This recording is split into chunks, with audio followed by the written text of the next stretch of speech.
Oftentimes your main character will begin the story as an average, everyday person, but that doesn't mean they should be introduced in an average, everyday, boring scene. Today I'm going to give you some tips on how to make your characters interesting from the get-go.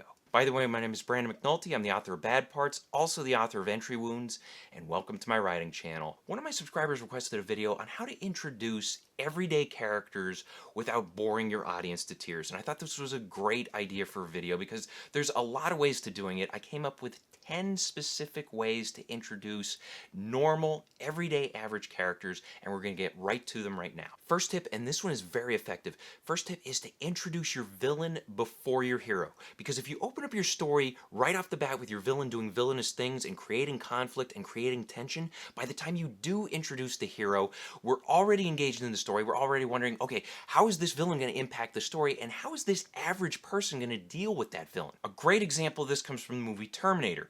Right off the bat, we're introduced to the villain. We see Arnold Schwarzenegger. He's a Terminator sent from the future into the 1980s, and he's capable of doing some damage. He's a dangerous guy.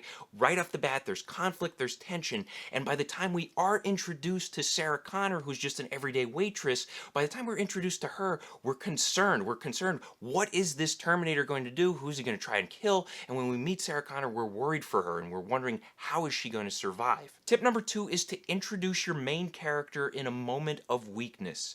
When an audience sees a character struggling with something or facing a fear, they naturally feel sympathy toward that character. An example of this comes from the movie Die Hard. And in the opening scene, we meet John McClane. We see him, he's this average New York cop, and he happens to be afraid of flying. He expresses this fear to the guy sitting next to him, and we see that this tough guy cop is actually somebody who possesses an irrational fear, and that humanizes him and makes him relatable. Tip number 3 is to show your main characters embarrassing themselves.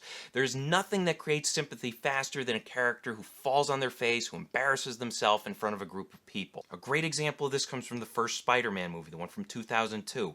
We see Peter Parker running for his life. He's trying to catch the bus. Once he finally does get on the bus, everybody's looking at him like he's the biggest loser ever. And he has one positive moment where he locks eyes with the girl of his dreams, and in that moment, he is tripped, he falls on his face, everybody laughs at him. That builds instant sympathy. The audience likes him because he's embarrassed. Tip number 4 is to introduce your main character among family or friends. What this does, it signals to the audience that your main character is valued, and it convinces the audience that this person is worth caring about. An example of this comes from the movie Training Day. Ethan Hawke's character wakes up first thing in the morning, he rolls over in bed, he looks next to him to see if his wife is there. It turns out she's actually in the corner of the room feeding their infant child. And in this opening scene, we see that his wife loves him, and that convinces us that this guy is worth caring about. Tip number 5 is to show your character wanting something, specifically something personal. And this is relatable because we all want something out of life. If we didn't, we would just collapse to the floor and die. Now, for an example of this, I'm going to take it from my book, Entry Wounds. And I'm going to read for you the first sentence from chapter 2, which is where I introduce my main character. And this is a story about a guy who picks up a haunted gun, and he learns that he can't put it down until he kills 6 people with it. But he doesn't pick up the gun until a little later in the story. Right here in chapter 2, things start with him just wanting a simple, everyday desire. And here's the opening line. Ken Fujima stood outside his classroom on what he hoped would be his final day as a substitute. So it's that simple. In this opening line, all I'm doing is showing that this main character wants something out of life. He's a substitute teacher. He wants a full-time job. And the way I phrase this sentence has tension built into it. He's hoping that it'll be his last day as a substitute, meaning that he doesn't have the job yet. He may or may not get it. But the key thing to remember here is that if a character wants something, the reader has something to root for. Tip number 6 is to show your main character being funny, knowledgeable, or clever. Most audiences, regardless of what type of story they're reading, like characters who are funny. They also like characters who are smart. So if you do have a character who exhibits those kind of traits, you can show them on display in that opening scene. An example of this comes from the TV series The Boys. In the opening scene, we meet the main character, Huey. We see that he is very knowledgeable of electronics. He's an average guy, he just works at an electronics shop, but he knows a lot about electronics, and he also happens to be a guy who can banter with his girlfriend. He can say a few funny things that win us over. Tip number 7 is to put your main character in a high-stakes situation.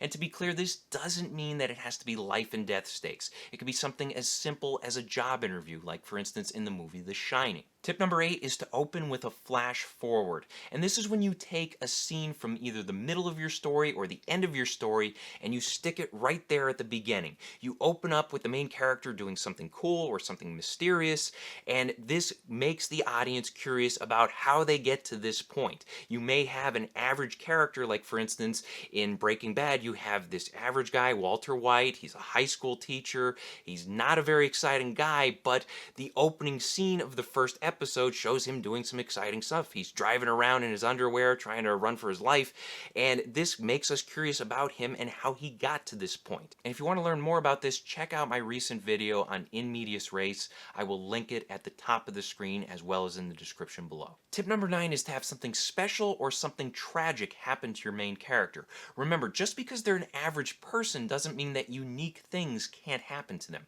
For instance, maybe your main character wins the lottery in the opening scene. Or maybe something tragic happens like in the movie It, where the main character of Bill sends his brother Georgie out to test their new boat. And when the boat gets lost in the gutter, Georgie ends up meeting Pennywise the Clown, and then some terrible things happen to him and Bill has to live with it. And then tip number 10 is to stick your average character in an unusual setting.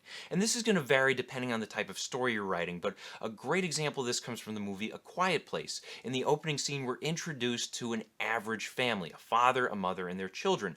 But it's a very unusual world here. It's a post-apocalyptic world in which you cannot make noise or else you'll be killed. Now, if you're writing something more contemporary, something set in everyday life, you might have a character who walks into the wrong room, or they walk down a dark alleyway, or some other place that they shouldn't be. There's a lot of potential here, but you can always think about, how can I stick my average character into some unusual or strange place? So I hope this helps. Question of the day: who's your favorite character who starts off as a normal, everyday person? Let us know in the comments section below. Thank you guys for watching. If you want to support the channel, please pick up a copy of either one of my books. Entry Wounds I already talked about. Bad Parts is great if you like small town horror. Also, be sure to check out my other videos. Hit the like and subscribe buttons for me. Share this video with a friend. And as always, remember to keep on writing.